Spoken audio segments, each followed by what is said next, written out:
¿Amor? Wow. Bravo. Ok, ahora podemos tener el debate, tú y yo. Ah, sí. El debate acerca de cristianismo y ateísmo. Estás preparado, tú serás cristiano. Sí. ¿Quieres participar? Por favor, debatí conmigo para que no estés solita ya. A ver, hazme preguntas acerca de la existencia de Dios. Dell'esistenza del dio dei gatti. El día del... Gli altri animali. Chi è il dio degli altri animali? El Dios de los otros animales. El mismo Dios. Porque Él los ha creado. Perché gli altri animali si possono sacrificare? Tipo gli agnelli si possono sacrificare. Porque a Dios le gusta el sacrificio y el derramamiento de sangre. Perché gli uomini no? También. Quando? ¿No has leído el Antiguo Testamento? Dios ha pedido a Abraham que sacrifique a su hijo Isaac, su único hijo. Y aparte, ¿por qué crees que han crucificado a Jesucristo? ¿Por qué han crucificado a Jesucristo? Porque Dios quería esa sangre por el pecado. El hombre es pecador y ese pecado, la única forma de lavarla, el pecado, es con sangre. A Dios le gusta la sangre. Por eso nos ha hecho menstruar. Soffrire. ¿Otra pregunta? ¿Estás satisfecho con mi respuesta? ¿Te gusta mi Dios? Assolutamente no, non mi gusta para nada. ¡Ah! Hereje.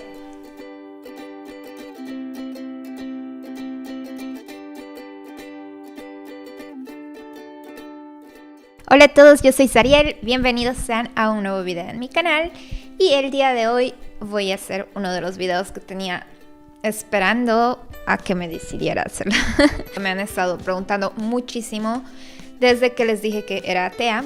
Me preguntaron cómo o por qué me había vuelto atea. Y ahora les voy a contar, este video va a ser como un story time y les voy a contar cómo fue realmente mi fe, digamos, mis creencias y mi viaje a través de mi espíritu hasta llegar a este momento. Todo empezó cuando nací. Cuando era pequeña, mi familia era católica, mi mamá y mi papá, y sí, creo que sí soy, sí, obviamente soy bautizada, pero creo que sí me bautizaron cuando era mi bebé, a mis, qué sé yo, sí lo sé. Mayo, junio, julio, agosto, septiembre, octubre, noviembre. A mis 6 meses me habían bautizado con... Eso también es una historia divertida acerca de mí. Otro nombre totalmente diferente. Tenía otro nombre y otro apellido que ahora no les voy a decir porque tengo varios seudónimos con ese nombre y quiero dejarlo así como un misterio. Sí, fui bautizada y vivía con mis padres hasta tener... a mis 9 años o 10 probablemente empecé a hacer el catequismo para hacer mi primera comunión. Todos los domingos a la iglesia, domingos o sábados no recuerdo, pero algo a la iglesia a pasar los cursos para la... Dios mío, mi español se ha ido. Iba todos los fines de semana a la iglesia para pasar los cursos de la catequesis para realizar la primera comunión. Pero en medio de estos cursos, o sea, nunca pude terminar los cursos porque mis papás se pelearon y se separaron. Habiendo abandonado mis cursos de catequismo, pues nos fuimos a Cochabamba, que es otra ciudad, o sea, la ciudad en la que crecí. Todo empezó en Oruro, que es la ciudad donde nací, ¿ok? Y en Cochabamba mi mamá había empezado a ir a una iglesia cristiana, evangélica cristiana. Entonces me empezó a llevar a la iglesia y obviamente está lleno de jóvenes, adolescentes, principalmente jóvenes, y a mí me encantaba ese ambiente. Soy súper competitiva y me encanta jugar, me encanta estar activa. Bueno, ahora ya no tanto, pero... O tal vez también si tuviera la oportunidad de jugar algún juego y de demostrarles quién es la que manda, lo haría. Pero sí, recuerdo que eso fue lo que más me atrajo de la iglesia en ese entonces y me encantaba ir a jugar juegos, a ganarles a los demás, a competir principalmente. Y fue así como empecé en la iglesia cristiana. Pasado 1 año o 2 años, sí, yo creí en Dios, yo cumplía con todas las cosas que se nos predicaba ahí, con todo lo que se supone que debía hacer. Me sé todas las canciones cristianas que les puede ocurrir hasta por lo menos el 2012. No, y... ¿qué estoy hablando? Hasta el 2000... hasta el 2006. Todas las canciones que tocaban en la radio y todas las canciones que cantaban en la iglesia me las sé. El asunto es que en la iglesia me involucré, empecé a estar en el ministerio de pandereta. Era panderetista de mi iglesia, o sea, tocaba el pandero. Si encuentro una de las fotos en la que estoy con mi pandero, se las voy a poner, pero creo que no la voy a encontrar porque la dejé en Cochabamba. O sea, más bien si la encuentra mi mamá o alguien y me puede mandar una foto, les voy a mostrar. Pero era muy ridícula. Vestía vestidos súper largos hasta los tobillos, tocaba el pandero, tenía mis amigas, etc. Y esto se rompió, esta magia o esta inocencia que yo tenía de creer en Dios y de esperar que todo fuera bueno en la iglesia, se rompió cuando tuve amigas en la iglesia.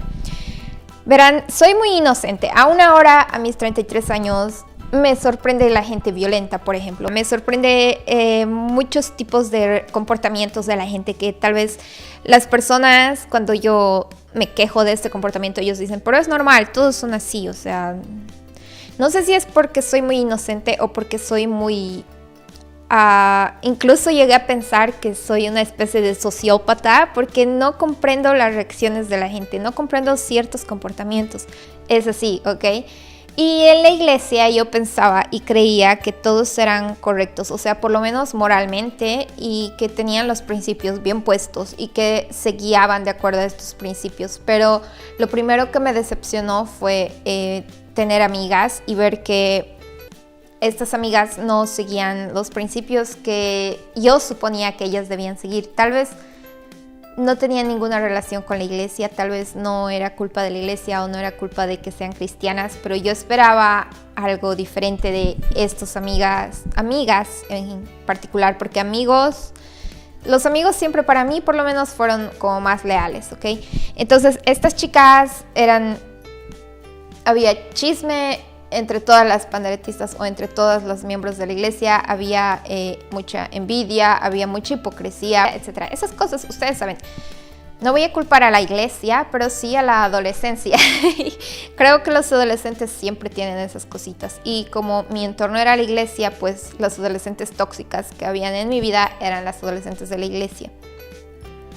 Entonces empecé a pensar que ahí creo que fue un poco de mi pérdida de confianza hacia la iglesia, un poquito, ¿ok? Pero absolutamente no iba a dejar de creer en Dios por algo que fuera tan humano y algo tan culpa de otra persona. Luego cuando volví a mi ciudad, en Oruro era un colegio cristiano, pero ahí ya era como la chacota completa. Bueno, no se podía esperar tanto de mi colegio, así que para mí la fe y esas cosas como que pasaron a un segundo plano y no era un pilar tan importante de mi vida, ¿ok? Cuando volví a Cochabamba y entré a la universidad, mi abuelita iba a la iglesia, entonces yo empecé nuevamente a ir con ella a la misma iglesia a la que fui por primera vez.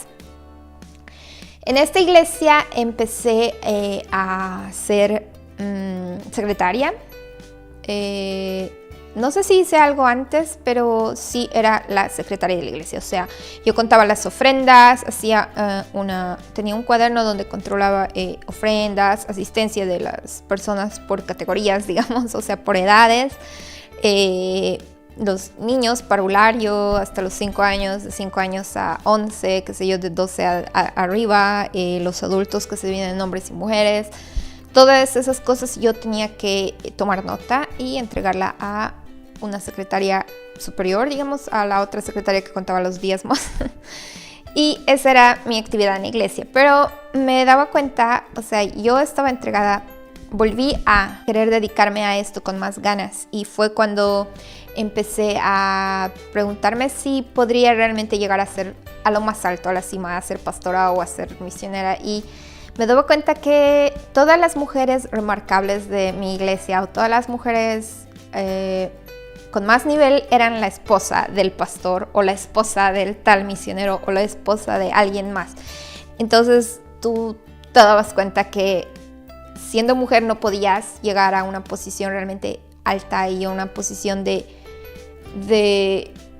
por ti misma, o sea, una posición, bueno, no podías escalar a lo más alto por ti misma, tenías que hacerlo casada, o sea, tenías que casarte con el que estaba más alto para poder tú ser arrastrada por su fama y lograr ser alguien en la iglesia.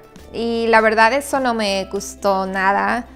Nunca se lo dije a nadie, nunca se lo pregunté a mi pastor o se lo compartí a nadie, pero fue otro de los momentos en los que abrí los ojos y me di cuenta que la iglesia era muy machista. Bueno, ya sabía que era muy machista la Biblia y todo eso, pero pensaba que eso era para, o sea, que estaba muy bien escrito para tiempos antiguos, donde la mujer siempre era un humano de segunda categoría.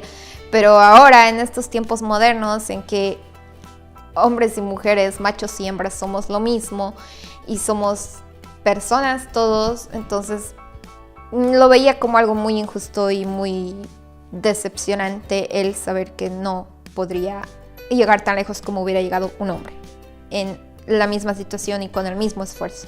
Esa fue la segunda gran decepción que tuve de la iglesia, pero continué porque podía no haber sido culpa de Dios, ¿no? O sea, podía haber sido culpa de la interpretación o de los hombres que son machistas o no sé. En fin, después de una larga pausa de no ir a ninguna iglesia, empecé a ir a otra nueva iglesia que había al lado casi de mi casa. Cuando me mudé a vivir con mi papá, creo que bastó con ir 2 o 3 veces para que me dedicara a ser maestra de niños y era, la maestra de los niños los tenía que mantener tranquilos haciendo actividades mientras los adultos escuchaban al pastor, digamos. Y de ahí escalé a ser la líder de las maestras porque no era solo yo, sino eran varias, unas 3 o 4 maestras. Entonces yo era la jefa de ellos y organicé rifa para comprarles materiales, colores, etcétera, etcétera a los niños. Me pregunto qué habrá pasado con todas esas cosas porque la iglesia cerró. Luego llegué también a ser líder de danza, del ministerio de danza en esa iglesia. No necesitaba sentir tanto a Dios o tener una conexión espiritual a ese punto, sino simplemente sentir que estaba haciendo bien y sentir que estaba haciendo lo correcto y sentir que estaba ayudando de cierta manera a una comunidad que se supone que es de gente buena y de gente que se apoya y de gente que, etcétera, ¿no? O sea, eso me bastaba para poder seguir en la iglesia y poder estar ahí. Ni siquiera tenía que preguntarme de verdad si Dios existía o no. Simplemente lo daba por hecho, como que llega el invierno o como que hay una luz y en esta habitación, o sea, no me lo pregunto. ¿Está prendida la luz? ¿Está apagada? Porque es evidente que la luz está encendida. Entonces era algo así para mí, ¿entienden? O sea, no necesitaba sentirlo porque nunca me lo había cuestionado si realmente era él o eran gases. Ok, pasó el tiempo y conocí a quien sería mi primer esposo. Sí, eso ustedes no lo sabían. He estado casada durante mucho tiempo. Conocí a esta persona que, me cambió el mundo directamente porque él sí era ateo y recuerdo que alguna vez que tratábamos de hablar de Dios y tratábamos de tocar el tema, yo me enojaba. Me enfurecía mucho y le decía, no vamos a hablar de Dios. ¿Por qué me enojaba? Porque sabía que dentro de mí había la duda y estaba ahí la duda presente y me decía, oye, tú sabes que esto es un juego, tú sabes que esto no puede ser cierto, o sea, tú sabes que no. Pero a mí misma me molestaba pensar así porque tenía miedo, o sea, y los que creen en Dios me van a entender porque cuando tú crees en Dios te da miedo cuestionarte porque leyendo la Biblia, eso también, conozco la Biblia muy bien, así que en cuanto quieran un debate pueden hacerlo conmigo. Sé argumentos cristianos maravillosos que hasta podrían hacerles dudar de mi ateísmo. Leía la Biblia y, esperen, ¿a dónde me estaba yendo?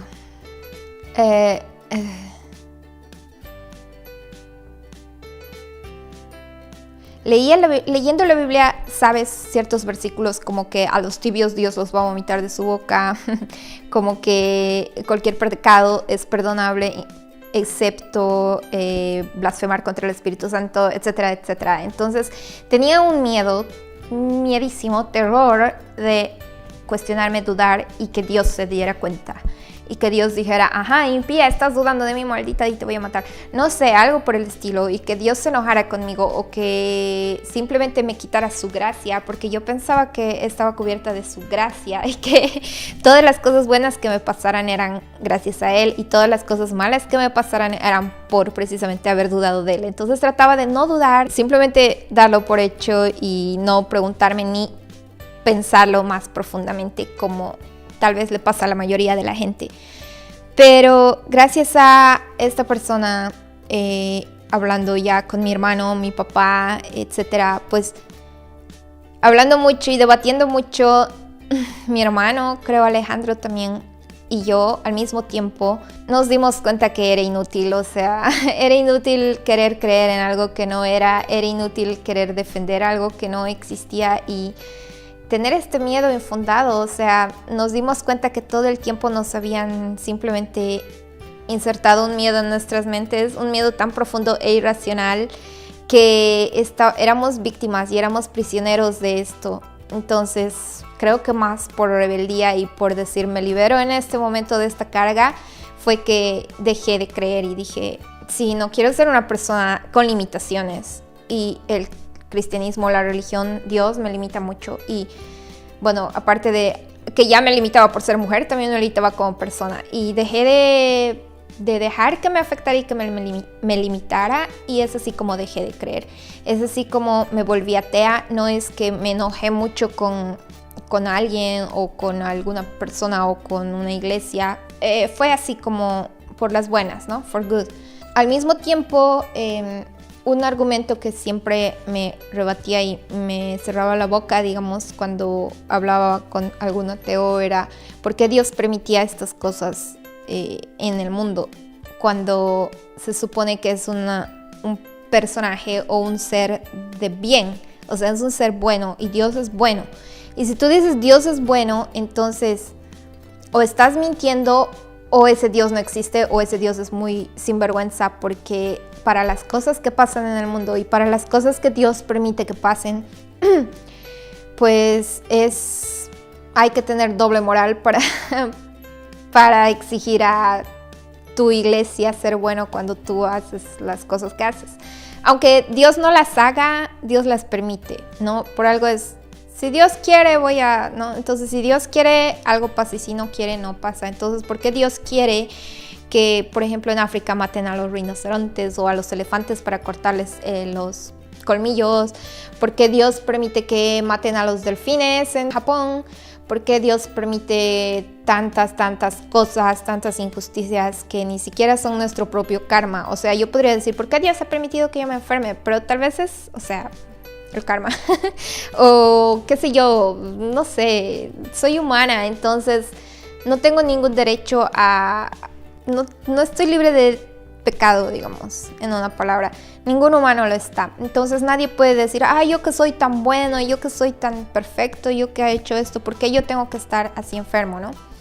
Creo que ningún humano puede decir eso. Pero ¿qué hay de los animales? Los animales realmente no se puede ser un ente, un ser como un animal sin conciencia. O sea, ellos ni siquiera tienen conciencia de sí mismos y de su entorno. Ellos, yo creo que tratan simplemente de hacer lo mejor que pueden y de darle a sus niños o a sus hijos o a sus crías lo mejor que saben hacer, ¿no? Poder sobrevivir ellos y sus crías. Es lo único a lo que se dedican en el mundo. Y el humano va y los mata. Los mata porque le gusta cazar, los mata porque se quiere vestir con sus pieles, los mata porque quiere decorar su casa con colmillo de elefante, con marfil.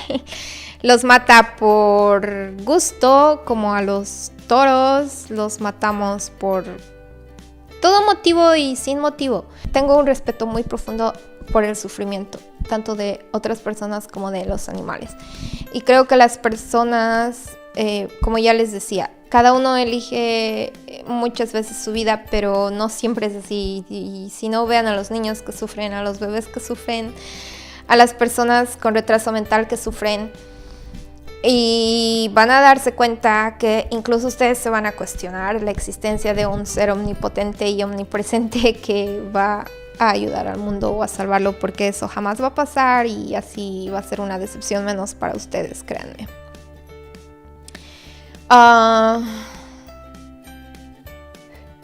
En el momento en que dejé de creer, creo que mi vida...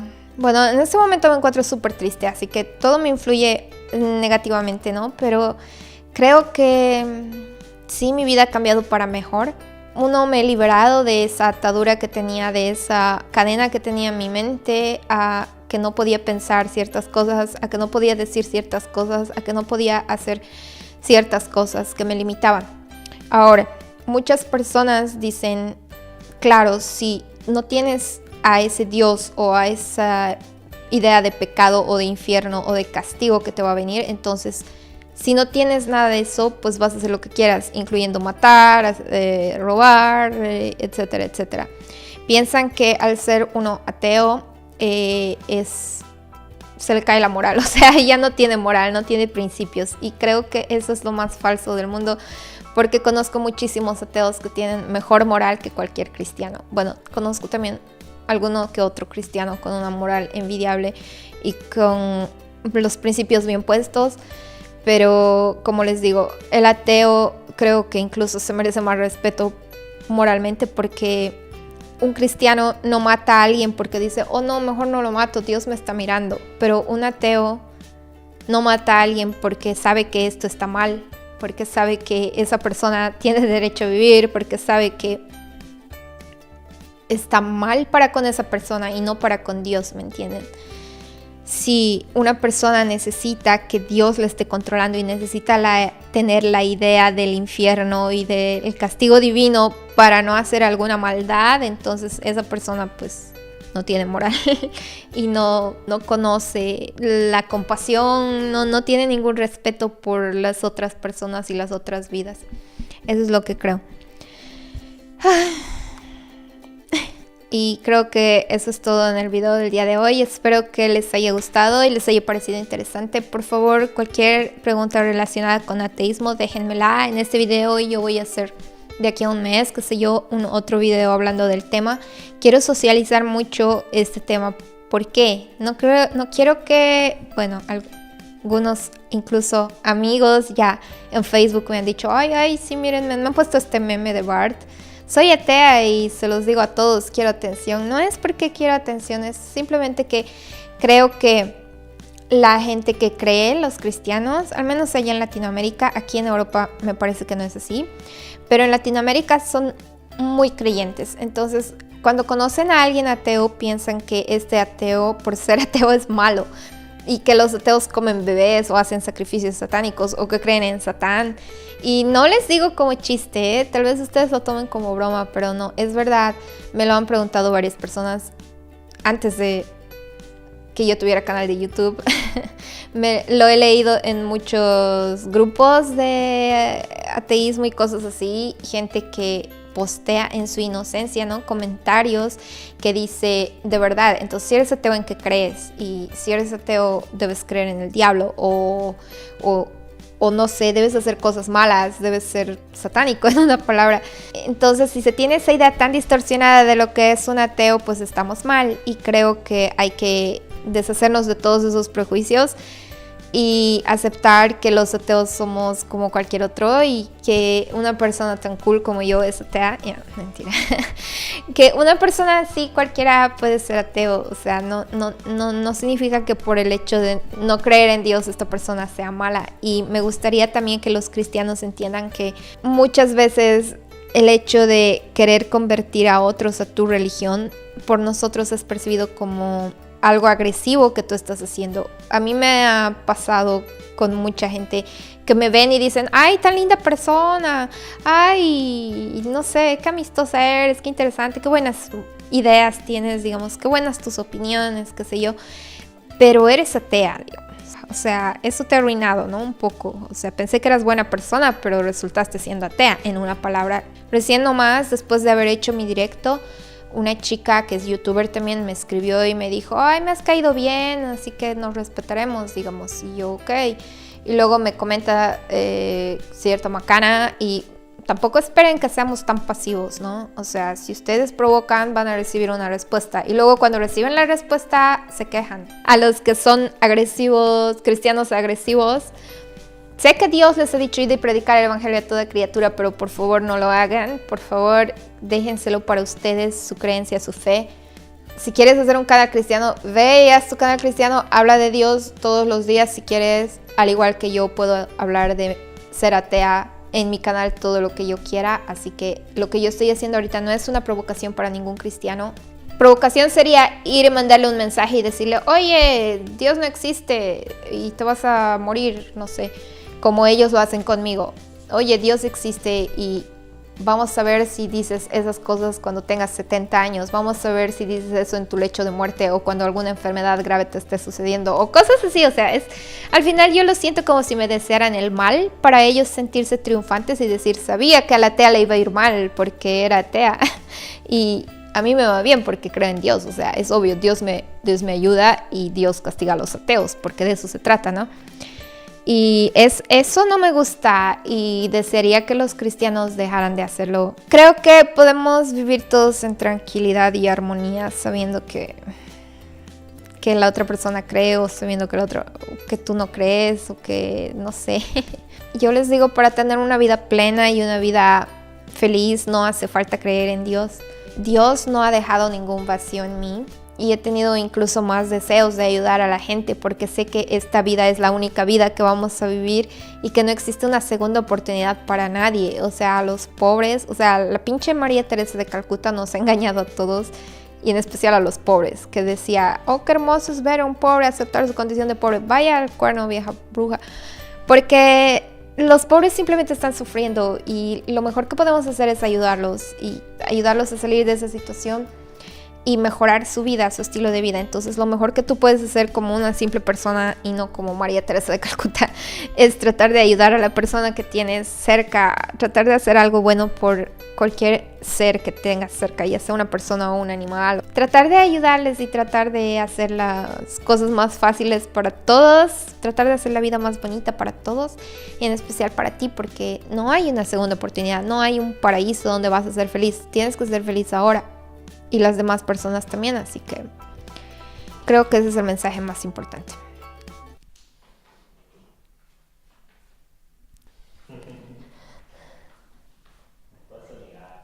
Me vas a dar vergüenza. Y nada, espero que les haya gustado el video. Un gran saludo. Suscríbanse si aún no lo han hecho. Y hasta una siguiente oportunidad.